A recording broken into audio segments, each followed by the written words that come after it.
I'm Larry Weeks, and this is Bounce. Because I do deep work with clients, which involves a lot of regression, I began to realize that you could actually shortcut therapy without shortcutting results. We do get into this really depressive language without even meaning to. And we think sometimes it's funny, but the mind doesn't understand anything. It believes it's all real. The mind is always going to lock on to scenes that happen when you're scared. It's called an imprint. You have a scary moment, and against your best wishes, which is to be madly in love or go to work and do well or have a little dog in the house, you can't do it because the mind has a fixed belief. The brain likes things to be familiar. That's how we survived in times gone by not doing anything too unfamiliar. Nobody went off on a 10-mile hike to find some random tribe. Familiar was safe. We have a mind that still believes that familiar is safe and unfamiliar is really scary. We're beginning to be taught now in schools, if you want to succeed at business, you've got to have these great communication skills. You want to have a long marriage, you better have these great communication skills, but no one teaches you, you know what? You better communicate with yourself. Most people will say, well, I've always been like that. And I think, no baby is terrified of flying.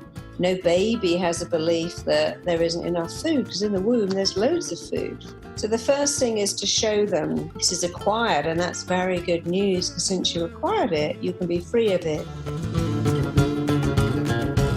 Hello, everyone. Welcome to another episode of Bounce. My guest on this episode is Marisa Peer.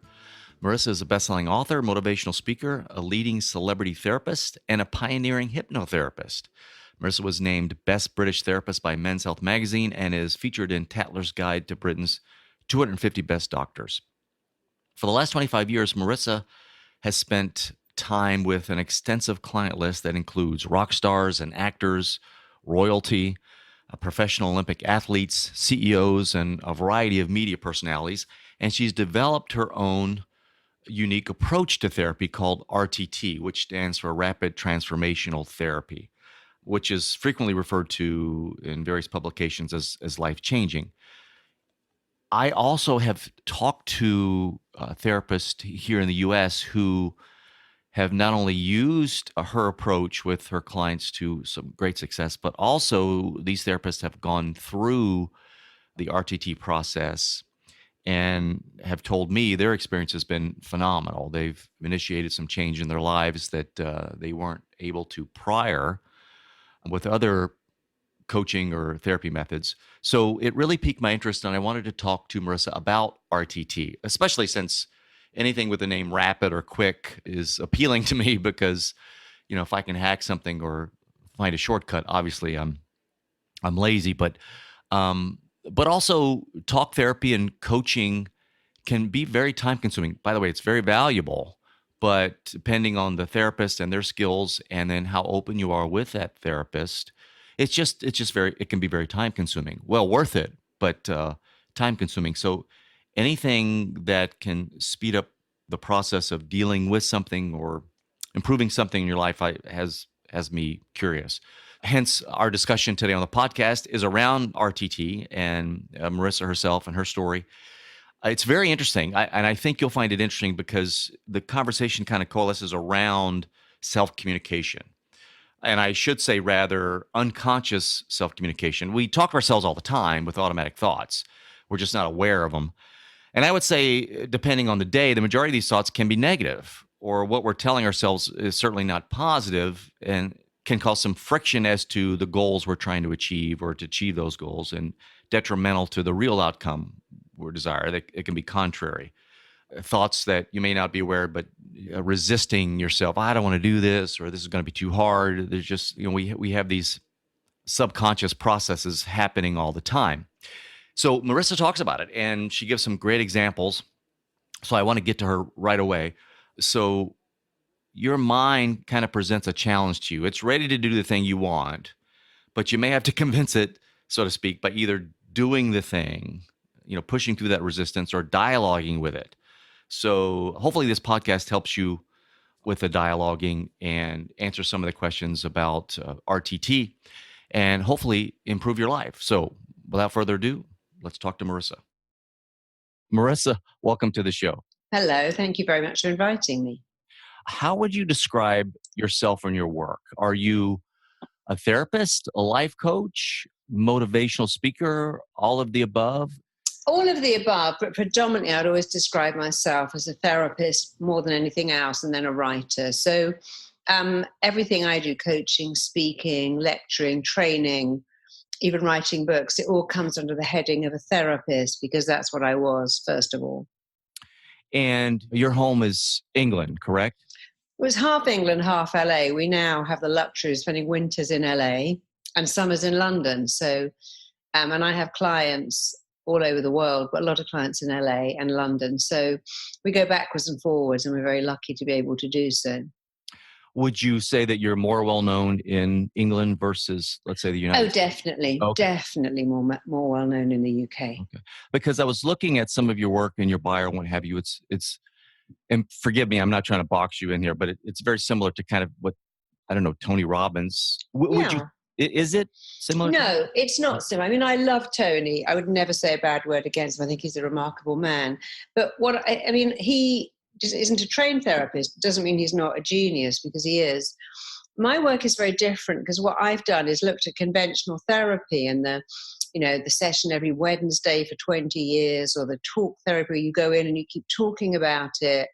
And because I do deep work with clients, which involves a lot of regression, I began to realize that you could actually shortcut therapy without shortcutting results, that once you can narrow down how the mind works and what's really wrong with people and treat that, you get results immediately. So I think Tony is remarkable, but the way we work is very different. He loves NLP.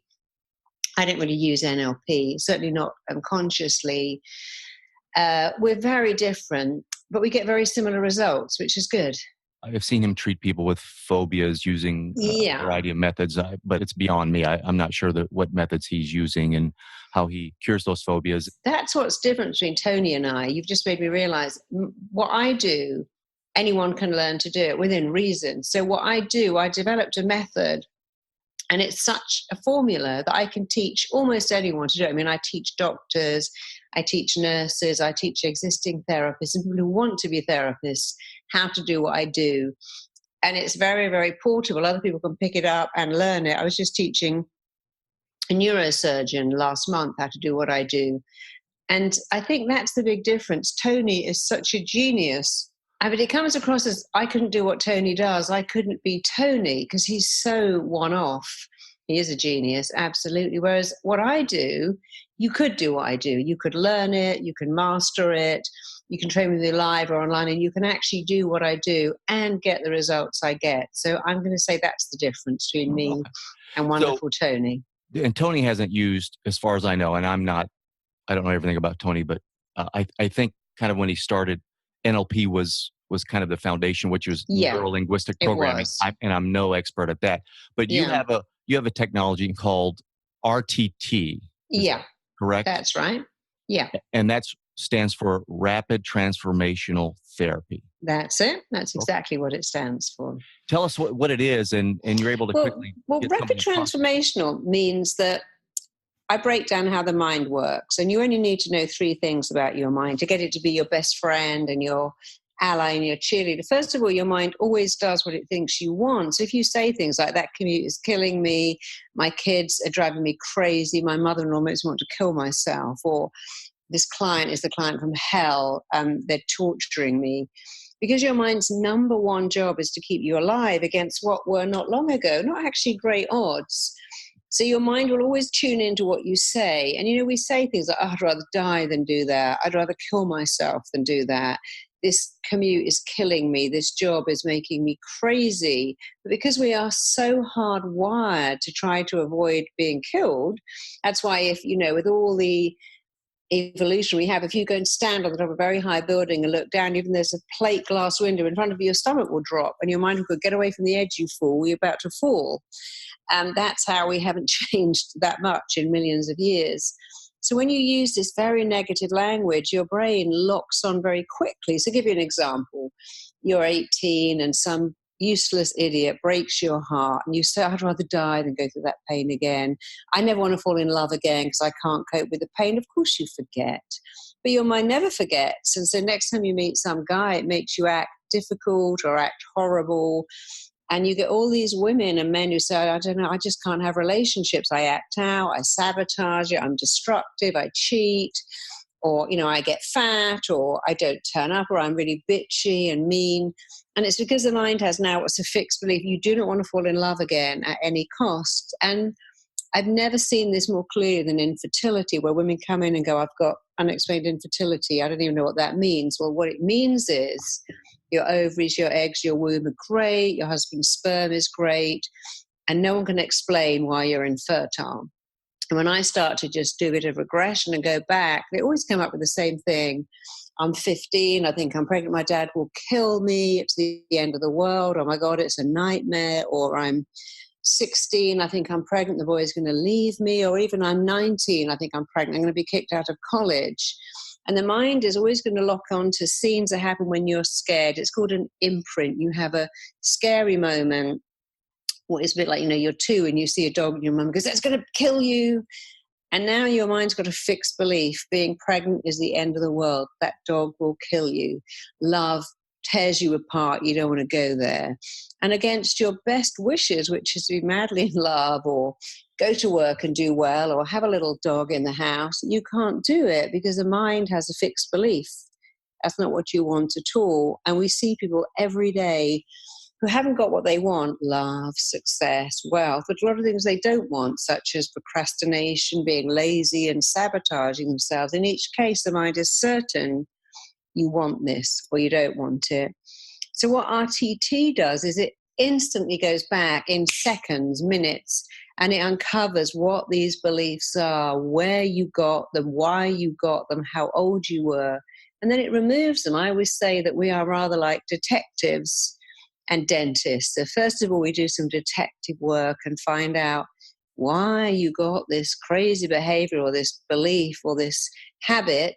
And then, like a dentist, we extract it. And so it's gone forever. And it's all based on how the mind works, which is it does what it thinks you want and is actually in your very best interest, even if you don't want it at all. It can only respond to the pictures you make in your head and the words you say to yourself. So if you and I were sitting, there was a big burger on the table, the burger went, if you're a fanatical vegan, you go, that's disgusting, that was a dead animal. If you're a devout Sikh, you'll go, no, that's a sacred cow. And if you're averagely hungry, you go, oh my God, that's the best thing in the world. It's not the burger, it's the pictures and words. But the most annoying thing about the mind for therapists is that it absolutely loves what is familiar. And if you let the mind have its own way, it will go back to what is familiar over and over and over again. And it doesn't really like unfamiliar. Hence, you meet women who say, every man I meet hits me. Every guy I meet takes my money and runs off with my friend. Every girl I meet expects me to pay for everything and then runs off with my friend. Every job I have, I always get fired at the 6-month period because the brain likes things to be familiar. That's how we survived in times gone by not doing anything too unfamiliar. Nobody went off on a 10-mile hike to find some random tribe. Familiar was safe. And we have a mind that still believes that familiar is safe and unfamiliar is really scary.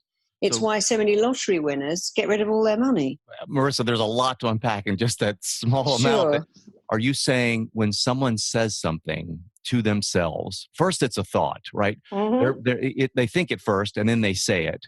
Yeah. Are you saying that if you say out loud what you're thinking, let's say, I can't do something, I can never have a baby or what have you, that's a thought first, then you say it. Is there's some impact to the body system when you validate it, where the brain will then cause the body to respond in a way to either prevent that or cause that to happen? Yeah. So the body must act in a way that is utterly consistent with your thinking. Your body has to act in a way that matches your thinking. Here's a good example. How many of us have said, oh my God, I'm so overworked. What I would give for a week off just lying on the sofa. I'd give anything to have a week off just lying around. And the next week you have the flu, and there you are on the sofa, well, your medication, and you didn't want that. But your mind is so specific to the words you use. If you say, what an idiot, I offered to give a talk next week. I don't want to do that. I'd do anything to get out of it. Okay. Next week, you'll wake up with a chronic headache or diarrhea, and your mind's like, there you go, I got you out of it. So a year ago, I wouldn't have believed that. I wouldn't have believed what you're saying. And so what has changed is I've interviewed people, and some of them are on the podcast, where, in fact, I just recently, and you would find this fascinating, I think, a lady just wrote a book called The Other Side of Impossible, and she's a journalist, and she talks about allergies that her son had that she was able to modulate some using, there were some physical reactions to food, but there were also some mental techniques. She found a therapist who helped her son modulate a response to something the son was truly allergic to via some of the anxiety producing or mental, a CBT. I think it was an aspect of CBT. Yeah. So I kept hearing stories and talking to people who've actually experienced some kind of ability to control their autoimmune system via mind-body connection, which science is now starting to validate. So this is a whole new area for me that I've really started becoming more open to realize, okay, you can really affect your bodily systems. And they've kind of done some of the studies. So now I'm a little more open. So I find it very fascinating. I think this area should be explored more. And you mentioned a specific case. Have you had somebody that was infertile? Probably about 500 or 600 people at least. I've got a whole wall of baby pictures. Wow. I worked with a girl, one of the interesting cases, this girl who didn't even have periods. So they said, well, you can't even have IVF because you don't even ovulate. And when I went back with her to why, her first memory was being 12 and being the only girl at school who had a period, and she was so ashamed of it. And the next memory was everybody was swimming in the school swimming pool, and she couldn't go in because she had a period. She had them very early, again, still 12, and she was so embarrassed.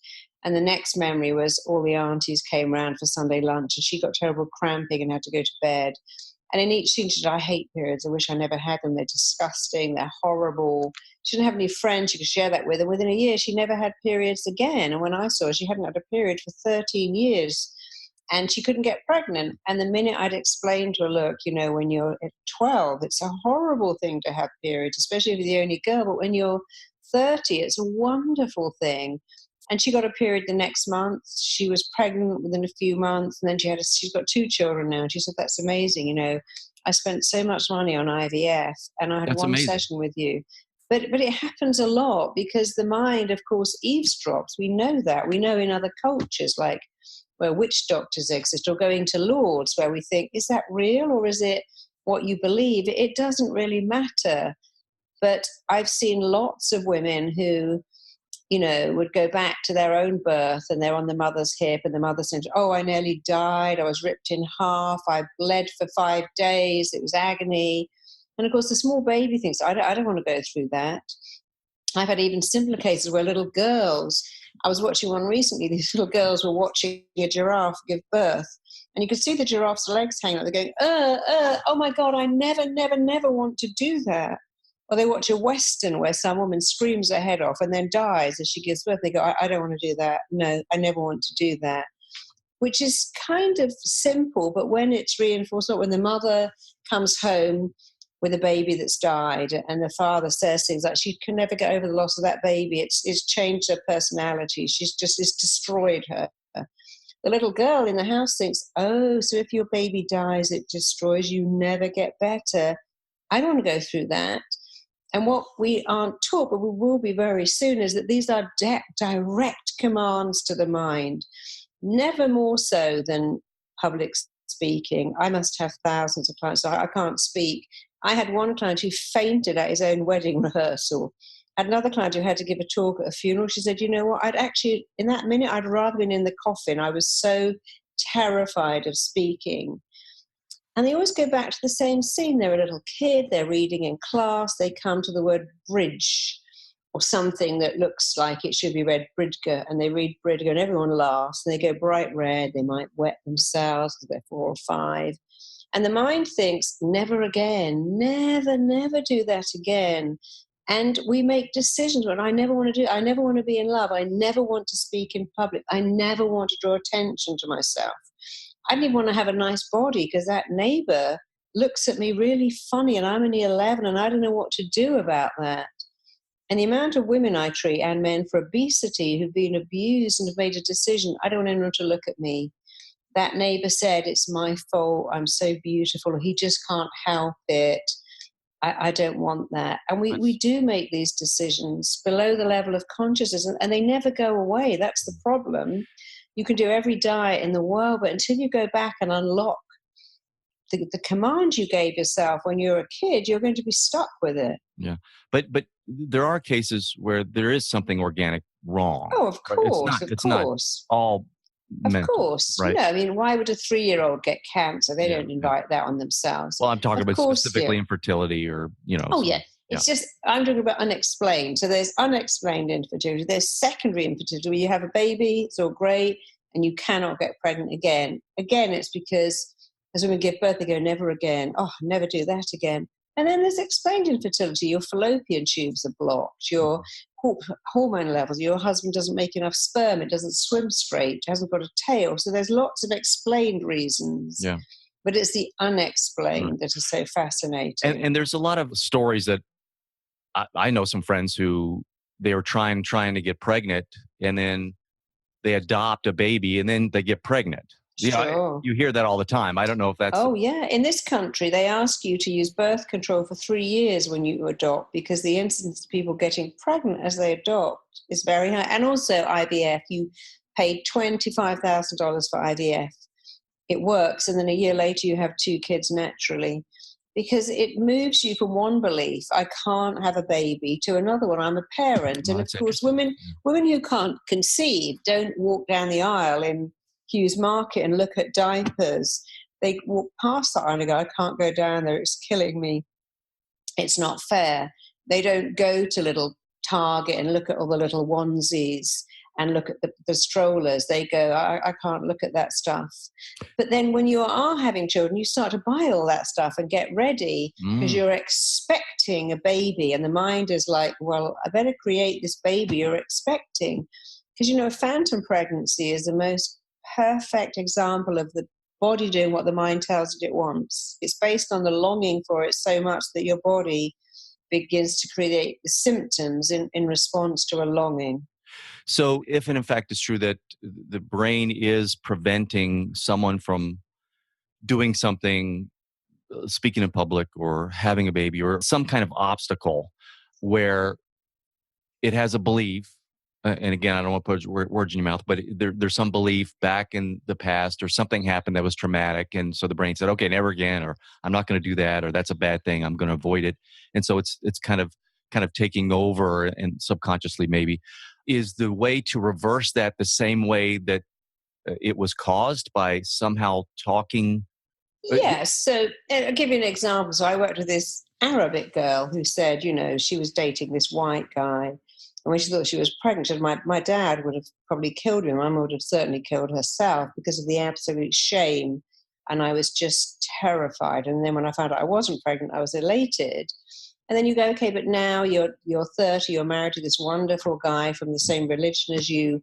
What would your parents do? She goes, oh, my dad would be crying with joy. My mum would be weeping with delight. They'd be like running up and down the ward, giving everyone boxes of chocolate. So you make a different picture, because remember, the mind responds only to the words and pictures. The way you feel is because of the words and pictures. And so you have to change the words and pictures. Like people who can't get on a plane go, well, it's a flying coffin, it's going to drop out of the sky, Al-Qaeda are going to blow it up, and I'm going to die. Have a very different flight to them. Says, wow, I'm going to watch 3 movies, I've got a really great book to read, and I've got some really nice food to eat, and I'm going to end up in LA in the summer, yay. Because it is the words and pictures. It's only the words and pictures. So if I'm having a difficulty, let's say there's some issue that I'm avoiding, my brain's telling me. Yeah. You're saying it's because of 2 things. There's some image that's very negative, and I'm backing that up with some language Well, about it. doesn't have to be that. I mean, imagine you've got a needle in your hand and it's going to go in your arm. If you're a heroin addict, the words like, "Yay, I can't wait to put that needle in my arm and I'm going to be high." If you're a bodybuilder, the words would be, "I'm going to take those hormones and win Mr. Universe." If you're a woman that wants to look younger, it's like that Botox is going to make me look 10 years younger. If you're in immense pain, it's like, "Oh, I need that injection to take the pain away." But if you are scared of it, it's like, "Oh my God, that's going to hurt me. It's going to pierce my skin. It's going to sting." Your mind must respond to the words and pictures you give it. It doesn't care what they are. They could be good or bad, but it responds to them immediately. That's actually very good news, because you begin to realize that you can change the words. Instead of saying, "This commute is killing me," just go, "It's a bit boring." Instead of saying, "My kid is driving me insane," you go, "Well, children are a challenge." Instead of saying, "I'm at my maximum bandwidth and I'm dying under the paper," you just go, "Look, I've got a great job, comes with challenges, but I love it. I'm lucky to have it." You sort of have to learn that you cannot have this negative dialogue.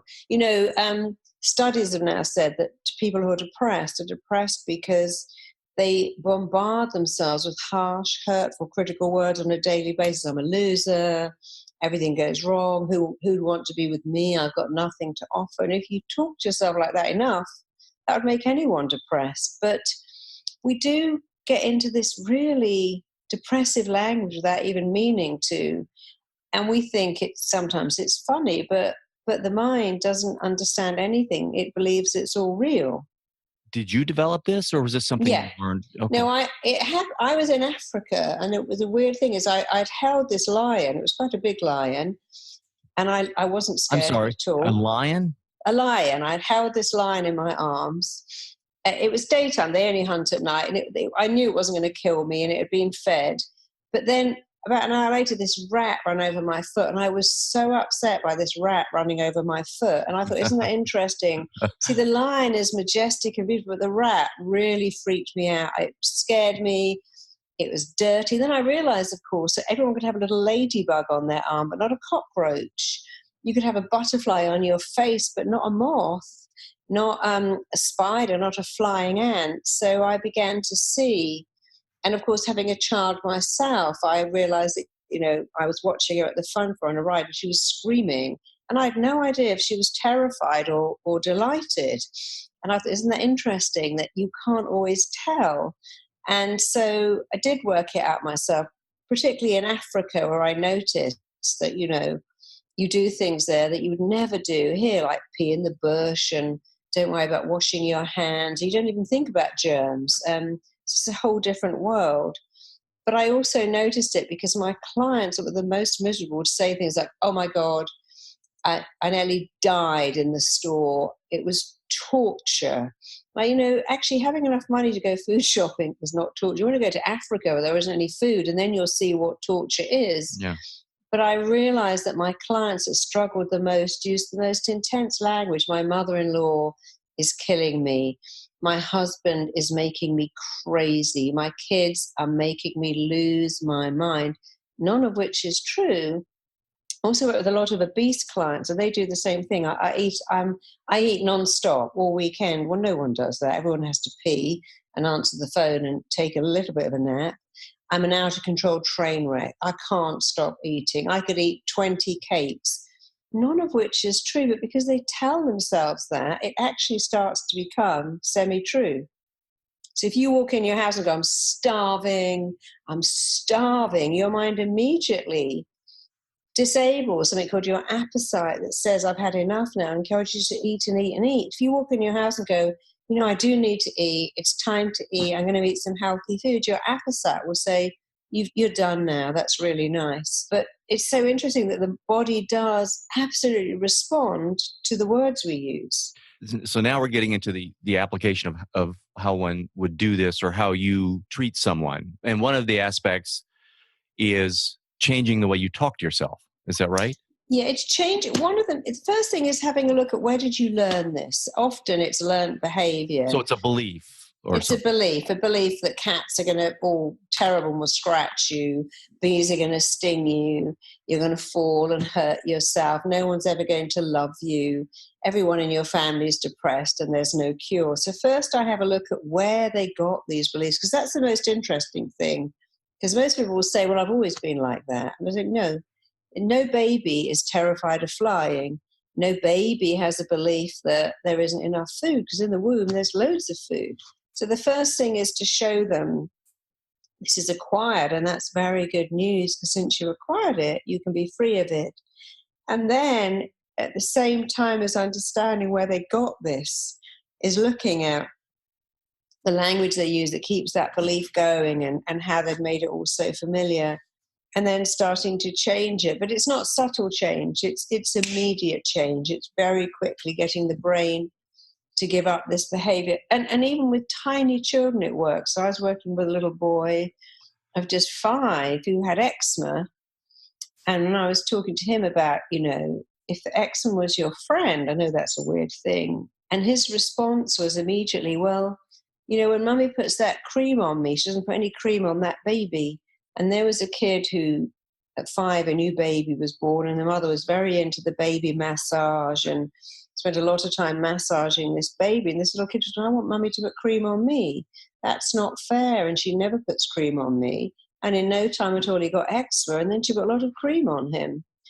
And you and I would think, well, that's just too simple to be true. But that's why it's so good, because it's so simple. How do you uncover a belief like that? Well, with adults, I do something called role, function, purpose. And I literally ask the mind to take them back to the role, function, and purpose of a behavior or something they've got. And, I had a girl with Crohn's disease, and she went right back to a scene where she was in a car with her best friend's husband, obviously having sex with him. And then the next scene where she was leaving town with her best friend's husband, her mum was begging her not to go, but she went. And then when I asked her why she had the Crohn, she said, I've hurt my friend so much, and I hurt my parents so much, and I need to hurt myself now to feel that pain.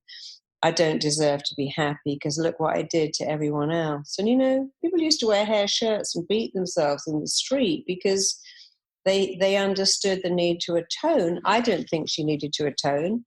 She made a mistake. She was a young girl. But our mind is very good at becoming a judge and a juror and meting out a punishment. So people say, I don't deserve to be happy because I did something so bad. So with adults, you actually ask them to go back to the time when they got this ailment, and then you have them say, and under hypnosis, because it's harder out of it, what is the role of this illness? Why is it there? And the stuff they come up with is extraordinary. Even for them, they say, wow, I never really got that, but it does actually make perfect sense. So for the RTT, for the rapid transformation, for this process, hypnosis is a part of that? A huge part, yeah. A huge part of rapid transformation is hypnosis. Hypnosis takes you back. Because, people walk around and go, I don't know why I do this. I guess I'm just messed up. When you can go, oh, I see why. And now I'm able to let go of it, because you've given me this great recording that is hardwiring me and programming and compelling me to let go of it. It's really exciting. It's actually called neuroplasticity. So a neurosurgeon will look at neural pathways in the brain and try and interrupt them. If you had an arm that didn't work and you went to the Peter Institute in Hungary, they might take your arm and move it up and down that like thousands and thousands of times, because they're trying to fire off a new neural pathway in the mind. But in fact, you can actually change neural pathways by changing your thinking. You can actually command the mind to give up certain beliefs and to replace new ones. And we know that, if you put a drug addict into rehab and actually get them off drugs, their whole neural pathways change if you do it correctly. So what RTD is a form of neuroplasticity. It creates new neural pathways and simultaneously disables old neural pathways. And there are many ways of changing those pathways, but RTT is a very fast way of doing it, and it is quite permanent. So in order to get the benefits from RTT, then does one need to be able to be hypnotized? And I don't know much about hypnosis. Well, everyone is hypnotized every day. If you drive home on autopilot, you're hypnotized. If you're so deeply into a film that the phone rings and you go like that, everyone can be hypnotized. So that's it. Being hypnotized is easy. We're all suggestible. Many of us just give ourselves terrible suggestions, but the real skill is what to do with someone in hypnosis. How do you go back and find those scenes? Well, that's easy. But the skill is, now I'm a detective. I've got to put those scenes together. I've got to gather information and make sense of it. And I used to long ago do that for the client. I go, look, you do that because of that. And most of them would go, yay. Oh, absolutely. That's amazing. But some would go, no, I don't think so. And then I realized that if I let the client work it out and go, okay, we looked at these 3 scenes and we looked at you today, and those scenes are why, you tell me, they come up with the most profound stuff. And they go, wow, yeah, I can see. I was working with a girl the other day who was bulimic, and she was saying that she was 4 and her dad had left, but he'd send her little packages of sweeties, or you call candy, and she would have to hide them, and she'd eat them out. And she said, I know my dad must love me because he sends me the candy. I think he hasn't forgotten me because he sends me the candy. And to this day, she hides food from her husband and eats it really slowly in secret to feel loved. And I said, isn't that interesting that your dad left and didn't really see you? But the one thing he did was to send you candy. And your mind has got this belief that candy makes me feel loved. So when your husband's away, you go into the kitchen and get your secret stash of candy and eke it all out, just like when you were 5, but you're not 5. And how lovable you are has got nothing to do with your dad, and whether he loved you or not, you're still lovable. And she'd had 35 sessions in hospital for this bulimia. And she said to me, that's it. She was on my training course. So I saw her every day for 2 weeks. Every day she said, you know what, I'm just eating normally. I'm not eating sugar. I'm eating proper food now. And I've realized when I go to see my dad, he opens the fridge and goes, look what I bought for you because I love you. Look at all this food I bought. And I'm going to say to him, Dad, I want to have a relationship with you where I feel you love me, and it's got nothing to do with food. She said, because I never realized that he keeps it going as well. It sounds like in almost every case, there's some event in the past. Is that the case? It's always it's always event driven? Yeah, always event driven. Events can turn up when someone is 18 or 20, but nearly always it's an event in the past during formative years. So talking about infertility again, I worked with another girl who couldn't get pregnant, and she remembered her little brother was born with hemophilia, and they obviously told the mother, take him home, but you probably got 2 weeks with him, he can't live. And she remembered this when the mother was feeding the baby, and the baby literally died, and they all got in hospital, the car, and raced to hospital, the baby died. The mother was just a nervous wreck after that. And she said, I remember saying, I'm never going to have a baby because they just die.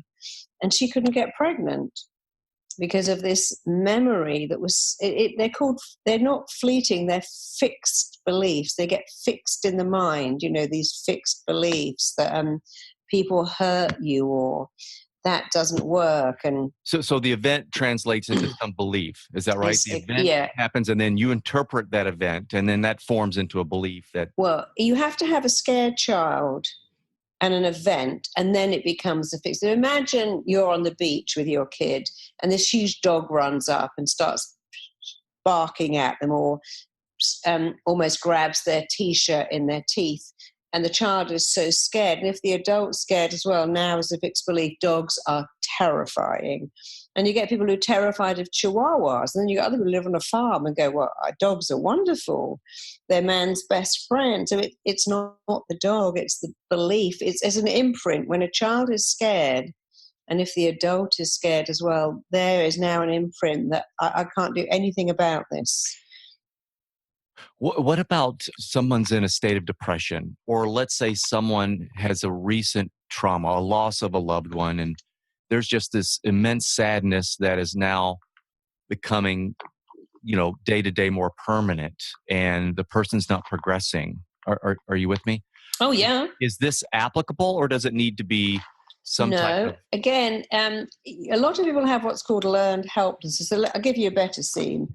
Your little kid of 5 who watches dad hit mum, or watches mum counting out the money from her purse and she hasn't got enough to pay the bills and she's crying. And the child thinks, I've got to fix this, but I can't, but I must, but I can't. And then they acquire this learned helplessness, which I can't fix things, I can't make things better.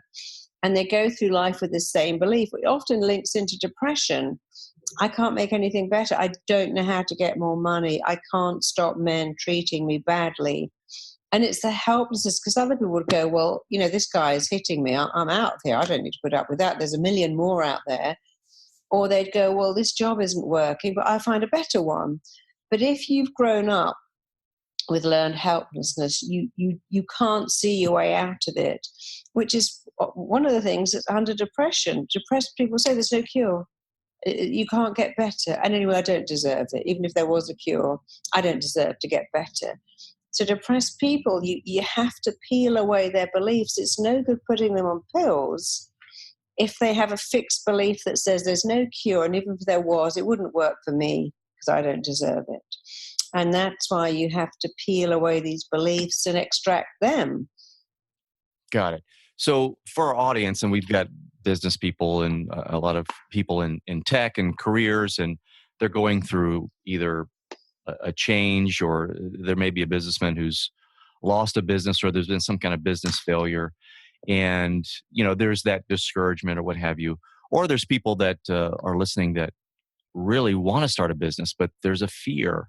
Well, there's a way to get what you really want, and that is to dialogue with yourself. So, we're all taught, we're beginning to be taught now in schools, if you want to succeed at business, you've got to have these great communication skills. You want to have a long marriage, you better have these great communication skills, but no one teaches you. You know what? You better communicate with yourself. As if you want your own business, I'll give you an example. Years ago, I got a lot of money to write a book. It was a huge amount of money. And my first thought was, oh my God, I'm going to sit in the house on my own. I'm only 28. I got to write by myself. I can't go out. Everything negative. I didn't think, wow, I've got all this money. I'm going to write a book. I kept thinking, what if people hate it and it gets terrible reviews? Of course, I'm not that same person now, but I realized the only way I could write that book was to start going, this book's amazing, everyone's going to love it, how lucky am I? But often people go, right, I'm going to go home and I'm going to design my website all weekend, and they think, oh, that's not fair. I want to watch TV, I want to go to a bar, I want to go out. And then the mind has a belief, which is you don't want to work on that website at all. And you find yourself tidying up your sock drawer or emptying out your email. Because if you don't, you read my mind. Yeah, if you don't say to your mind, I want it, I've chosen it, I like it, and you say instead, oh, it's so unfair. It's like people who succeed, vegans never say, well, it's so unfair, I can't eat bacon. It's not right. My friends can eat bacon and I can't. I'm going to try really hard to resist bacon. They go, I would never eat bacon. It's a living animal, plus it's a pig. But people who succeed at going to the gym, eating healthy food, or running a business, you'll find that they say, I love work. I would do this for nothing. I'd work on my day off. Richard Branson never says, oh my God, how hard it is to run all these companies, because I love it. I mean, I love my job so much that I consider myself blessed. You probably would find that, I'm trying to think of a great song, right? Lenny Kravitz wouldn't say, oh, it's so hard to sit in my house in the Bahamas and write songs. Some people do. If you look at someone like George Michael and Whitney Houston and Amy Winehouse, they always looked at what was wrong and not what's right. But if you dialogue with yourself and go, I want it, I've chosen it. For instance, if you happen to see some Marines training, how many of them do you think would go, this is unfair, this is hurting my feet, it's raining, I don't like it, I could be at home watching Game of Thrones now. They chose that, right? They sing, they signed up for I'm a Marine, bring it on, I don't care, bring on the rain. And they send a message to their brain which goes, I like this and I've chosen it. So they dialogue very well. My husband was running the New York Marathon, and he started off, and there was these Marines with backpacks on with half their body weight in them, and they were way behind him. He said he was about 18 miles in, and he said, I can't do it. I cannot finish this marathon. And he got out his phone, and he was just about to ring a friend and say, please, could you help me? I'm about to pull out. And he said they all went straight past him singing, we're Marines. And he said to himself, wow, if they can do it with half their body armed, and he just carried on. In fact, he ran with them for the rest of the race. He sort of became a Marine by osmosis. He got right next to them and he sang with them. He said it was the best further 8 miles because he did what they did. He started singing and believing he was a Marine without the backpack, and he finished the marathon because he changed his belief system so quickly from this is horrible and I'm in pain to if they're doing it with half they were on their backpack, then I'm doing it without. You're saying you can improve your life by watching the dialogue or changing the dialogue you're having with yourself. Yeah, change it. Make it really good. And I guess we get in tune with the resistance that we're having, which tells us that we're probably saying the wrong things to ourselves. Is that right? Yeah. So let's imagine you're in a restaurant and there's a menu, and I'm going to pretend this bit of paper is the menu. And you look at the menu and you go, oh my God, they have pizza and chocolate chip cheesecake and pre-cooked fries, but I got to eat salad and I got to eat lettuce and rabbit food. Because you're focusing on what you can't have, you want it more.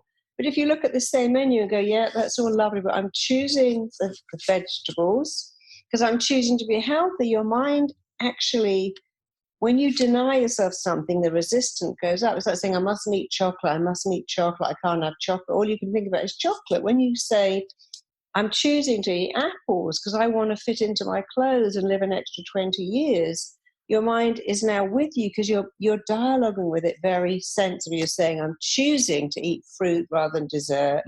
I'm choosing to be healthy. But if you go, I can't have the dessert, I've got to eat this boring lettuce and it's not fair, your mind actually starts to increase the desire for the chocolate because you've told it you want it, but you're not allowed it, rather than, of course I'm allowed it, I'm choosing to say no to it. So I'm assuming then you're a believer in affirmations. That's a form of affirmation, right? No, I don't. No? I don't like affirmations. I like statements of truth. I don't like this, life's a wonderful walk in the park and the sun's always shining, because it really isn't. It's often raining and cold and miserable. But I'm a belief in saying, I would never say life's a walk in the park. I'd say I have phenomenal coping skills. I've got such extraordinary coping skills that when it rains, it just doesn't affect my day because I'm a positive person or I'm happy by nature. So I find affirmations to go, every day the sun is shining or life's a walk in the park are very confusing to people because not really quite true. What's true is to say, when I'm around traffic, I just take time for myself. I'm always saying I want time for myself. When I'm on an aeroplane, I tell myself, the most dangerous part of a journey is the car ride to the airport. The safest bit is the plane. So I would use statements rather than affirmations that are based on truth. Okay. So if someone says to me, I'm terrified of spiders, I go, well, they're terrified of you, where they get into a tiny little ball when you come near them, and they're much more scared of you. So I try to use something more relevant than affirmations. Got it. So where does Marisa Peer go when she needs help? Because I'm so good at dialoguing with myself, because I don't really get into that. I don't actually need help. I have a wonderful marriage, a great daughter. I love my job so much that I'll probably do it until I'm 102. I have great friends. If I needed help, I've got quite a few friends who do reflexology and healing. So I do massage and yoga and Pilates because I like to unwind. Okay. I eat really healthily, but that's easy for me because every time I look at things like jelly beans, I just say, well, that's just poison disguised as food. So that would be an affirmation. And I could eat it, but I choose not to. So I have my moments, but okay. But they don't last very long. You're using the same techniques that you're treating your... Yeah, you can't teach this stuff and not do it because it's so profound that I don't think anyone could do it and not teach it. And anyone could teach it and not do it because it's so amazing that you just would never teach this and not do it because you see the benefits constantly. is long talk therapy, or is that outdated, Marissa? Or is it still Um, useful? some people like it because some people like a lot of support. They like to go back every week and talk to the therapist and have the therapist support them. But I think it certainly is not as attractive as it was. I think my generation, we can't even wait for the circle to go around on the website. We just go, oh, that's not, I'll go to another That's one. true. My Yeah. generation, you can't even wait for our phones. If I'm waiting for my phone to charge, I go onto my iPad, and then I go onto my laptop, and then I go back, because we're a generation that will not wait for anything. So because we've been raised like that, we have like 89 choices of TV. So I don't think the generations coming up have got the patience for long therapy, because it's such a fast world that they don't like that. Everything has to be very quick.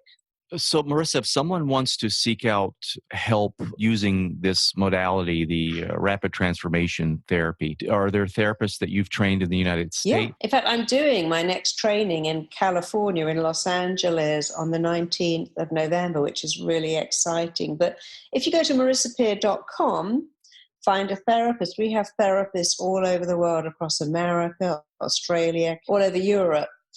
And also a lot of them, we train them to do this on Skype and Zoom. So you don't even have to go to a therapist. You can sit up in bed in your pajamas and and do your RTT. And many people like that too, because now if you have a startup and you work from home, to have to commute into the city to see a therapist and give up 3 hours of your time is really not as desirable as it once was. But doing it at home in your own hours, where you can still pick up deliveries and be there when your kids come home from school, is actually very nice.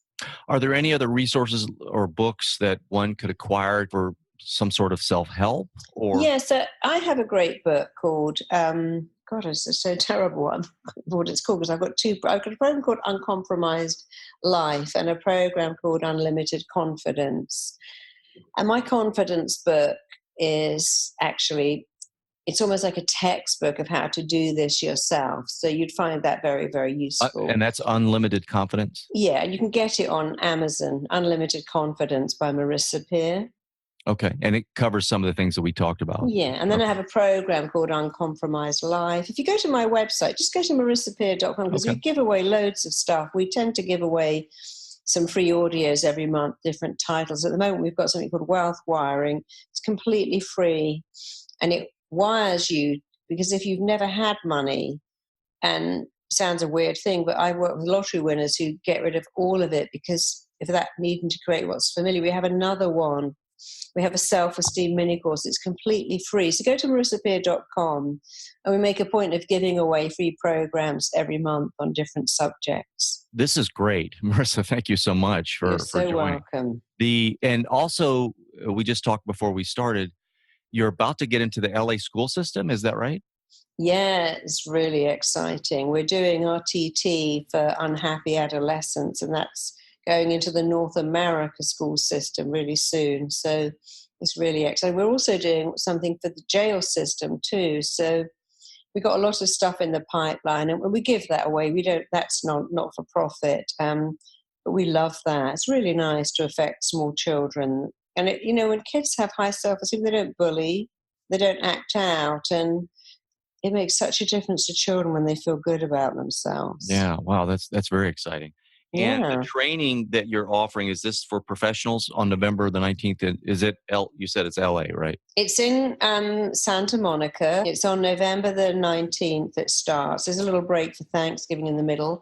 We have actually people who'd love to be therapists and have no therapy background whatsoever come on the course. We have therapists, we have doctors and nurses. We also have people like pilots and firemen. We've had police officers.